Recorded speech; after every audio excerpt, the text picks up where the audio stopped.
Marikrik na kuma iti marik na kuma ita ang Marso ti nabara a panawen gapo iti summer season. Ngem iti agdama mapaspasaran ti nababa a temperatura iti nagduduma a paset ti Benguet pakairamanan ti Baguio City. Sigun iti pag-asa ituntundara ito iti hanging amihan. Iti napalabas sa lawas narik natin nalamok a temperatura anang itunda iti frost wenno andap iti paset ti kibungan atok ken kabayan. Kanayunan a detalye paay ni Bridget Marcasi Pangosfian. Tunggal Marso, mangrugi ang marikna tinabara a panawan kagiddan ti panagrugi ti summer season iti Pagilian. Ngem gapu iti northeast monsoon wenno hanging amihan, mapaspasaran ita tinalamiis a temperatura iti Baguio City ken daduma a probinsya iti Cordillera. Sigun iti pag-asa Baguio, intundametla ang daytoy iti climate change ken manamnama a marikna ti lamiis agingga inton Miyerkules. Sa latest na labas ni Pag-asa, mararanasan po natin itong malamig na temperatura hanggang Wednesday po or Thursday this week. And then aasahan po natin this weekend or next week po, mararanasan na po natin ang tag-init. Iti record ti Pag-asa, bimbaba agingga 9 degrees Celsius ti temperatura idi Sabado, ken nailista iti La Trinidad ti kababaan na temperatura adimanon iti 7.5 degrees Celsius.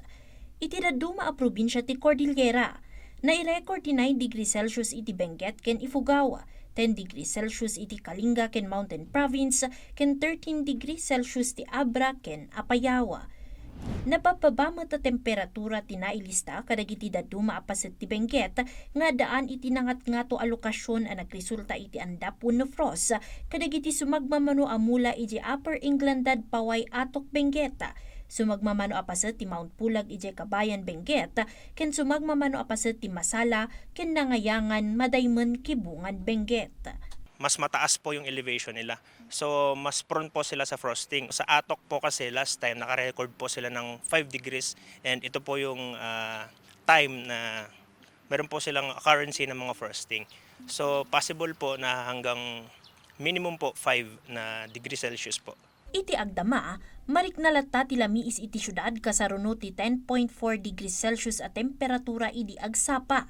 Agtaltali na udmet ti single digit iti Benguet a dumanon iti 9 degrees Celsius, 10 degrees Celsius iti Kalinga ken Mountain Province, ken 14 degrees Celsius iti Abra ken Apayao. Gapo paylaang iti nalamiis a panawada, naingot ti palagip ti City Health Services Office iti panagsuot iti jacket ken mask, panagtungpal kadagiti precautionary measures kontra kadagiti sakit nga ituntunda iti nalamiis a panawan na ken dagos nga agpakonsulta no makarik na itanyaman na sintomas iti uyag, panateng ken sakit ti ulo ken dadumapay. Again, remind our residents, please keep warm, please seek early consult. Hindi po kailangang may sakit tsaka kayo pupunta sa health center. They are always available. Our staff are always available at the district health centers. Please avail of these free health services. Bridget Marcasi Pangosfian para iti Pambansang TV, iti Baro, a Pilipinas.